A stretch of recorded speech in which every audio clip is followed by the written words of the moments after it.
Hey everyone, I'm your host Brittany Baker, and this is Tech Me As I Am, the podcast bringing self-love to corporate America, where we equip you with the tools to love yourself better in the workplace and show up as your authentic self. So let's be real, let's get courageous, and let's dive in. Hello everyone. Today's topic is vulnerability as a founder. It's kind of something near and dear to my heart because I at one point in time was a startup founder and had a whole experience there, and really put me in like some mental headspace, to be honest. And so I wanted to be able to talk to everyone about being able to run your own business as a founder. It takes more than grit, and it takes more than grind. It takes a mental fortitude. It takes resiliency.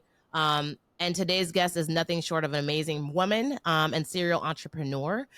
She's also an inventor with over 20 years of experience in the technology and business development space.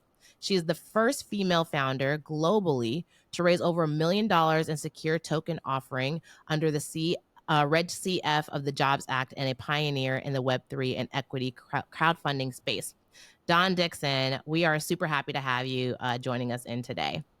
Thank you for having me. Definitely, this is an important topic, so I'm happy that you selected me to talk about this.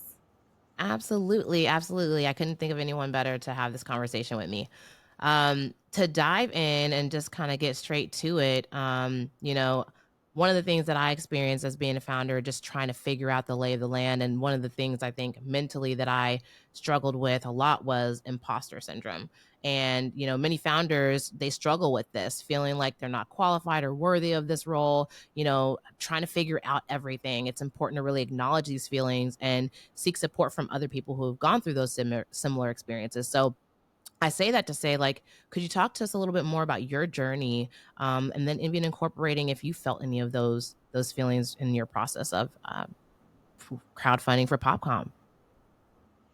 Yeah, definitely. So I will be honest, we're just being transparent. I never felt like I didn't Yeah. belong or like I never even felt like imposter syndrome in what it is. But it more so, I felt very underestimated all the time. And it was frustrating because I'm like, you're putting me into a box, but I really belong here. I actually belong here more than most of the people in the room. And so I have like this, it's like arrogance of my alter ego. It helps me. It helps me. So I walk in the room because I've been in tech 20 years. And I was always like the only women or the only Black person. So that wasn't ever an issue for me. I didn't even pay attention because I'm like, listen, I'm here and I'm qualified to be here and I'm just as good as anybody else in here. It wasn't until like 2016 or 17 where like it became a big thing about representation in tech or Black founder or Black this or Black that, and talking about being in rooms and do we belong in those rooms. But I've been in those rooms my whole career, so I always felt, because I went to school for that, so I felt like I'm educated, I know what I'm talking about. But I know a lot of founders in maybe the past decade, the imposter syndrome came from, it was relatively new to them, and these were rooms they were just getting to come across. And then of course, as soon as you get into tech, they hit you with these numbers. Oh, less than 1% of Black people get money. And they hit you all the statistics to discourage you and actually like break you down and make you feel like you don't belong. But me, I reject those things. Like I literally reject it, because if I internalized it, then that would be me telling myself I have a 0% chance of raising money. I mean, when they tell you 0.2% of capital goes to Black women, that is zero. Like that's 0.2, that's zero. So that's like saying, hey, it's a 0% chance you're going to get money. Why would I ever internalize that? So it's like the same thing about being in these rooms. So I think it's just to anybody that's listening that feels like they don't belong, you do. God or whoever you believe in or whatever you believe in, you wouldn't have got where you are. You haven't got the idea that you have. You wouldn't have even got into the room if you didn't belong there. So like throw that out, because 9 times out of 10 we're better than most people in the room. They just need to see it. Yes, I love that, Dawn, and I love the fact that you even express the fact that, like, hey, I didn't feel that, but because I didn't allow myself to feel that. Like, you Right. came into that room and were like, I'm not going to let this define who I am. I know who I am. And you Yes. knew how to go in there and hold your head high and say, I'm going to make sure I get this money. I know what I'm bringing a value to this table. I know people are going to invest in what my dream is, my belief is, because I know I can do this. I know you're Hmm. investing in me as a founder and my vision. That's Yes. beautiful. Beautiful, Thank you. beautiful. Amazing. So, I mean, let's talk to me a little bit about. I had seen you on an interview at one point in time, and you were talking about like being a mom in the space, and talk to us about being a mom as a founder and what that was like for you, because we wear lots of hats when you are doing different things and putting yourself out there. Like, how did you juggle some of those complexities or things that was the nuances of being a parent? Definitely took a village. So definitely took friends and family support for sure. But just prioritizing parenting, prioritizing my daughter, letting her know like, hey, I have to work, she, including her, explaining to her what I do, taking her to conferences even though she didn't want to go. She was the only kid at many conferences, but always letting her know like, hey, no matter what I have going on, you're the number one most important thing to me. So if you need me, I'm going to be there. And then demonstrating that over and over again. So just being open with her, showing her what I'm doing, the journey, like, letting her feel included and not just like a accessory to my journey, but like a part of Mm, it. Where I always tell her, you're on the journey with me. I can't do well without you because we're a team. I need you to hold down your part of this partnership in our team by you just being a good student, you just like, being honest with me, being a good daughter, and then I can hold on my part by being good at work and like grow my businesses, and we can have this great life. And so I always approached it like that with her. Like we're a team on this, like, because I'm a single mom too. So, I tell her we gotta work together so mhm. I can make it work. I said, if I have a kid that's turning me out and acting bad at school, like I can't do my job and then we can't make money and then you can't have his life. So do You you want like this this life or life? what? Like, Yeah. And I always tell my daughter, like, if you make my life easy, I'll make your life easy. And so we always made each other's lives easy. She's about to be 19 next month, and it's been a breeze. I'll tell you, parenting has been mm, really easy because of her and because of our understanding. So it's really like if you just communicate with their kids and talk to them and let them understand what you're doing and why you do it, and they'll support you. But it's where we leave our kids out like they don't matter or just drag them right. along or don't communicate with them what's going on, that they start to resent it or that they feel away. And then I also homeschooled my daughter. I took her out of school in second grade and I just took her everywhere with me. And I schooled Mm. her myself and then also sent her to different co-ops. So she has a very non-traditional upbringing as it is, but certainly took a village, for sure. Yeah, I understand that sentiment. I got four boys myself. My oldest is 15. He'll be 16 in July. So, and I told him, I was like, I went to Afrotech last year. You going to Afrotech with me this year. And I don't care what you have to, we taking you out of school. You're going to be going in here. You're going to see these spaces because it's so important for you to see people that look like you and That's understand that this is something that you can have too. Even though we're in a predominantly white neighborhood, and we've always grown up in these areas, it's and you not really being able to see people that look like you. It is so important. It is so so so important to be able to see that, to make it feel yes, real. So yes, for important. sure. And I commend you too on being able to be able to homeschool your daughter and taking her with you and letting her mom be able to letting her be able to see her mom be a boss, basically, Yes, because that's yes. amazing. That's amazing. Thank you. um yeah, and so talk to me a little bit more about one of the things that founders and sometimes even people who are starting off, just trying to figure out if they want to even be a founder, is asking for help. So we want to talk about how it's okay to ask for help, whether it's seeking advice from a mentor or reaching out from a potential investor, delegating tasks to teams, things like that. What would you say was your thought process around asking for help? Like, was that something you felt like you needed to do constantly? Did you kind of look to yourself to supply yourself for certain things? Like, how did that journey look for you? It's a combination. Like if I can't find it on Google, then I'm gonna go ask for help. Like I'm not gonna go straight to help. I mean, Google is a resource, right? And now we got Chat GPT. If I can't find Right. it online or if AI can't tell me, then I go, I ask somebody just for speed. We can't have ego and we can't We can't have step. Like we got to move fast. So I could either take a week, 2 weeks, a month, whatever, try to learn it, or just call up a mentor, send an email to another founder. I'm quick to ask for help. I even ask for help from competitors, right? Like I'm cool with Mm. all of the people in my industry, the other founders and automated retail, and I hit them up like, who does your shipping? Hey, tell me about that investor. And the worst they can do is either ghost you or say no. But it's very, very rare that people tell me no, because people are generally helpful. You just have to ask them, but you also can't assume somebody's going to just help you. You have to ask. A Mm-hmm. lot of times we make Mm-hmm. assumptions like, well, they know I'm raising money. Why don't they make introductions? Or they know, no, they may know, but they got their own stuff going on. Directly ask them, hey, I'm raising money. Here's my deck. Can you make introductions for me? Hey, Mm. I'm hiring for a position. Can you send this out? So I learned a long time ago, never assume people know what you need or they're paying attention enough to know what you need, because they have their own things going on and you just never know. So just go ahead and just ask for what you want and don't wait. Isn't that is so powerful, because one, that takes, hey, I'm not afraid to go ask, right? Like a lot of people, especially I feel like I correlate the school time, like when you're in school being raised, and then when you go into like corporate America, it's kind Yeah. of the same thing. It's like, oh, were you that kid that asked questions in school? Like, were you afraid because you didn't want to look like you were stupid or didn't know the answer? Like being able to push through that, because that ultimately comes from like a feeling of sense of self, that you don't feel confident in yourself to feel like you can go ask that question, which then goes and Yeah. is a testament to your strength of being like, I had that in me. This is why it's showing up, because I was not afraid to go ask those questions. I was not afraid to Exactly. go into those rooms and put myself out there like that. That goes back to like who you are as your sense of self. And so we have to like think about these things when we think about putting ourselves out there as founders or asking for questions of help. Like, what type of work are you doing inside to be able to get to that point? Because we have to Yes. be able to stop getting in our own way to be able to get those things that we want. Exactly. You said it.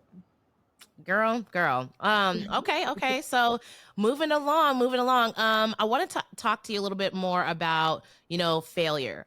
This is a big one for me, because I feel like failure is a prerequisite of success. You cannot have success without having failure. And so, what were some of the things that you would say helped you, and how did you embrace failure as a founder as you were moving along? Things don't work out a lot. A lot of times things don't go the way I thought they were, the way that I think they should go, could go. I'll try things and they're just learning experiences. But like failure, I don't fail because I don't quit. Like fail means like, okay, I'm just gonna give up on this, or it's just because something didn't work doesn't mean it failed. You learned something. It didn't go as planned. I like to take it as like it didn't go as planned, because there's something in it. Like failure is like a total loss. And I've never had a total loss, because even though it didn't go as planned, there was value on the other side. And so it wasn't a total loss. It just didn't go as planned. And what I realized is that a lot of times when it doesn't go as planned, that's because what's ahead is actually better than what I had planned or even fathomed to know. Mm. And so I've learned to just trust the process and trust the journey and do my best. And sometimes, I'll be, this is my exercise for myself. Are you doing your best? Like deeply, you more than anybody. Are you doing your best? And I'll be like, yes, I'm doing my best. Well, that's all I can do.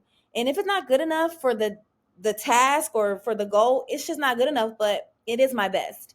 And so Mm-hmm. I let myself sit in that, and I'm totally fine. Like last year, I was not able to raise money for my business. I only raised 300,000. The year before that, my last round 3.75 million, and I raised it, and I even stopped raising it because like I felt like I had raised enough and I cut it off. So it's like goes from abundance of options to raise money to like couldn't raise a damn penny.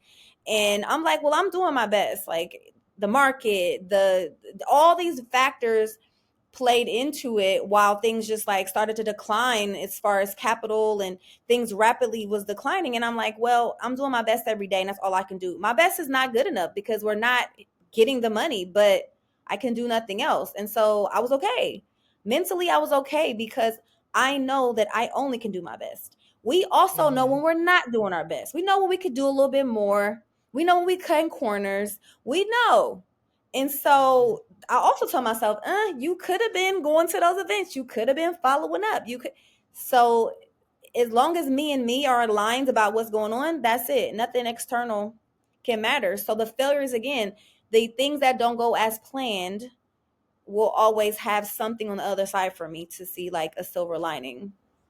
Yeah, absolutely. And you said something very profound there is like me checking in on me, like having that conversation with yourself and knowing that you were able to do your best, put your best foot forward and do your Yeah. ultimate best, because the world is going to come from all sides to try to come and criticize or tell you how you're not enough or tell you what you can and can't do.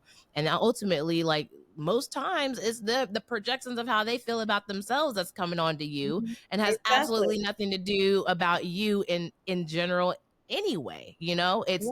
what they have going on. And so Mhm. the more people start to be able to understand, like, we just human beings in general are like, we're egocentric people. We are always thinking about ourselves. And if we Yes. are always thinking about ourselves, we should also be thinking about our internal selves so that we can heal ourselves and not have these toxic traumas spewing out on everybody else because we have unresolved issues, Exactly. or so I think that's really profound what you said, is being able to check in on yourself. I think that is something that is something that you need to have in your everyday, a daily practice, and being Yeah, able to be sure of yourself and being anchored in those values of what you bring to the table, for sure. definitely. How often would you say you check in on yourself? I mean, do you have conversations, Oh, time to every time? Like, do you? day. Yeah. Every day, especially because I live by Mm. myself. I'm all me and me are always having a just good old time, like talking or checking in. How you feeling? Okay. I mean, everything is just like, because I really am controlled by like a higher power, like a source, So I just Mhm. tap into my spirit, like, all right, what's the move for today? Like, we'll be on. Okay, Mhm. guide me. All right, cool. I be chilling. My life is so different now because like I just really just give it all to the spirit. I could not Mhm. wear my human out with this mess. Every day there's some kind of mess. And if I try to figure it out with my limited tools as just, of just my limited human experience, even though I have a lot of experience, it may look like I've only been here 44 years. Spirit been here Mhm. since the beginning of time. I think it knows more than me. So Right. I'm gonna just flow with that. And when I used to like have, stress out or how am I gonna do this, how am I gonna figure this out, or all these things are happening now, I'll just be like, so what's the move? Like, all right, so Yeah. we got 2 months of runway. What's your plan? Like seriously. Guide me. Let me see Yeah, where. like Let me see. where are we going with this? Give me. So But that's that's what so I always important, do. though. Yeah, that's That what I always do. Like, because I'm like, I know for a fact, because I've been successful my whole life and things have always worked out. I know I didn't get this far to fail. Complete fail is like just crash. I didn't get this far to Mhm. just nothing go right and Yeah. nothing go as planned or I know that you gave me a plan that's possible. So let me Mhm. make sure I have discernment, because if nothing is going as planned, I must not be planning right. Let me tap in a little bit deeper to get a better plan. So that's the Mhm. thing. It's like maybe my plan and the divine plan are not lining up. So I got to go on that Mm. divine path every time. Absolutely. And anchoring yourself in that. And that's, again, being anchored in yourself. And that's not from external, what everybody else is saying, doing, paying attention to what everyone else got going on. That is starting your day and saying, what does Dawn need? Or, Brittany, Yeah, what does Brittany need? You know what I'm saying? Like, it's yeah. not about anyone else. And the minute I'm teaching my kids this, I actually was telling them as they were going to school this morning, I was like, stop worrying about your brother, worry about you and what you got going on. Right. Like, anchor in Once you're yourself. Get full, you show up as your best self. Pour into yourself absolutely. first. I have a me first attitude, me first. Because once Yes, I'm good, everything around me is going to be good. It's a byproduct of me being exactly. good. Everything I touch, everyone I come in contact with, we're going to have a good vibe. My team, we're going to have good Yes, energy. Things are going to go well when I'm aligned and centered within myself. When I'm out of whack, then how can I show up as anything for anybody? So that's good. That's right. a good advice. That's good advice to your boys for sure. Girl, I hope they take it. That's the question. I hope they take it. They'll uh internalize it. It might take them a while to take it, but they will internalize it. Keep drilling it into them. It goes a long way. I appreciate you saying that. It means a lot. Mom to mom, it means a lot. Cause Yeah. boy, I be criticizing myself all the time. That's all my childhood stuff come growing up. Like, okay, did you do enough? Did you do this or whatever? So I And she definitely may understand. like it shows up later. Like I'll be thinking like, man, she's not listening to me, or like, does she hear what I'm saying, or does she absorb what I'm experiences I'm giving her? Does she appreciate it? And then like she'll just pop out with something. I'm like, oh, you knew that. You paid attention. Oh snap. Like it's like, you remember you always told me to listen to my inner voice, that little voice inside. I was like, you was paying attention. So, Wow. they do, they get to let your kids go on their journey, be a little hard headed and do it's for their own way, but they always come back to what you gave them. And that's why we have to give Yeah. them good things. They always go back Yes. to that. The Yes. negative and the positive that you give them. They go back to it. Mhm. Mhm. And that's why it's so important to break those generational traumas, Hmm. unlearning Hmm. behaviors that weren't serving us, going back into our childhood to Yes, repairing those things so that you're not passing those things on to your children, because it's not even just passing on to your kids. That's the projecting of yes, how you feel about yourself on other people. it So you're is. projecting on your kids, you're projecting on your coworkers, you're projecting on your VC people you try to get money from, whoever, you know what I'm saying? Like Mhm. it doesn't matter who you come in contact with. If you're not working on yourself, then everything you touch is gonna go to shit. Everything. Yeah, yeah, definitely. Everything. So, Fact. yeah, I'm loving the conversation. I really, really am. And it sounds like you definitely have been, on a journey yourself and healing yourself and, being able to be that person for yourself. Mhm. Is there anything that you would recommend for founders that are listening in or people in the tech space about like the mindset, the resiliency, the things that you felt like you really needed from a mental standpoint to help equip you to be the woman that you are today? Yeah, definitely. I have a life coach, I have a spiritual advisor, I have an executive coach. So there's me getting help in every area of my life. Balancing my life, balancing my spirituality and my practices, my spiritual hygiene, and then of course helping me to perform in my job. So like go after coaches, go after mentors. They're really, really helpful. But then there's like some great books that I read and things that I just that really changed my perspective on a lot of things. One of them is The Vortex. Hmm. And that is an amazing, amazing book. I like to listen to it as an audio book. The Four Agreements really changed my life. That's really where I was able to be like, am I doing my best? Because one of the four agreements is always do your best. That's all you can do. And that helped me to release a lot of like expectations on me by others or like pressure I could have put on myself. Just knowing like all I can humanly do is my best. It doesn't matter anything else. So that'll help you just like take a look, like dissect everything you believe in and really be like, why do I believe in this anyway? Limiting beliefs. And we have to Mm. remove those because, the only limitations you have are the ones you create in your own mind. I mean, only you Yep. can tell yourself what you can't do. And so it's like Preach helping you it. to remove those things. So those are, the being a successful founder to me doesn't come down to reading like books like The Lean Startup or The Hard Thing About Hard Things. It's really coming down to things that will build you up as an individual and as a person. And that's why I named those books, because like I said, once you're straight and your foundation is set, you can excel in every other way. You can show up as your best. But when you are not in alignment with yourself, you and your higher self and your physical self, then you can't. It's going to always be something going wrong. So I would say like tap Hmm. into the vortex and the four agreements. Okay, I will definitely be picking up those books today, adding it to my Audible list myself because I'm all about Yeah. learning, healing myself. And you said something too, which is again another thing that just to kind of keep in mind, which is like if you anything you touch, anything you do as a person, you read all these books about okay, what do I need to do to be a business owner? But how many business owners or CEOs are out there that are toxic people? How many Yeah. founders out there are toxic people? You can make a lot of money, but if you are somebody that I don't want to be around, I'm not going to want to work for you. I'm not going to Mm-mm. want to raise money with you. I'm not going to want to believe in your vision. I need to know that you are somebody that is I can believe in, that I can trust, and that I know is grounded enough that I can feel like you're going to be able to be successful. And that all comes Yeah, down to a mindset. And people don't really, I feel like, talk about that enough. that's it. Yeah. Well, I am so, so, so thankful of being able to have you with us today and kind of diving into some of this because I don't know, it's kind of therapy for me a little bit. It Oh, always is good. therapy when I have these kind of conversations, just because when you just meet people that are, like-minded, grounded in who they are, they understand themselves, you just have a better conversation. And I just feel like you manifest more things into reality. So Yes. thank you so much, so much, so much for being with us Thanks today. for having me. I appreciate Yes. that.